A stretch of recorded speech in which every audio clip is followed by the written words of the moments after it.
Unë jam dakord që ne sot mundet të mos ndryshojmë do diçka, as nesër. Por të paktën pasi të kalojnë 20 vjet, do kthejmë kokën pas dhe do i themi vetes, po, unë përpoqja të ndryshoja vendin tim. E bëra një hap që të ndryshoja vendin tim. U përpoqja që të jepja një shans më të mirë vendit tim.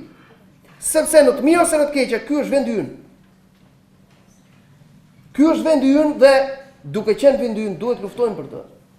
Nuk duhet ta ndjejmë raportin të largët, siç janë përpjekur gjithmonë ta paraqesin. Dhe ju më shumë se kushdo duhet ta bëni këtë betejë.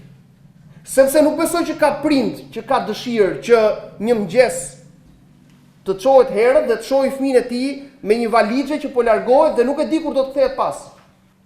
A ka gjëra që nuk shkojnë? Ka pafund gjëra që nuk shkojnë në Shqipëri. Ka pafund pamundësi në Shqipëri. Ka pafund mungesë meritokracie në Shqipëri. Ka pafund mungesë mbështetje për të rinjtë në Shqipëri. Por prapë ky është vendi ynë. Ky është vendi ku secili prej jush kur kthehet në qytetin apo fshatin e tij apo zonën e tij ka kujtimet.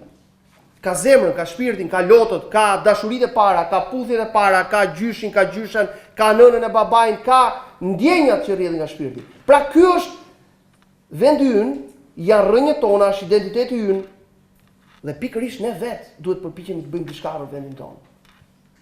Mos ta bëjmë për ngjyrat e dikujt tjetër, për vendin tonë, për veten tonë, për të ardhmen tonë.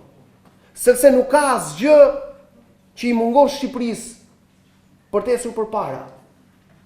Sepse nuk ka asgjë që unë të vazhdoj sot dëgjoj, kam dëgjuar kur kam qenë fëmijë 10 vjeç. E duam Shqipërinë si gjithë Europa. Sot jam 43 dhe dëgjoj prapë, e duam Shqipërinë si gjithë Europa. Po Europa këtu është, ku po ikën me vrap. Hajde ta sillim Europën dhe ta bëjmë ne. Europën ta sillim Shqipëri.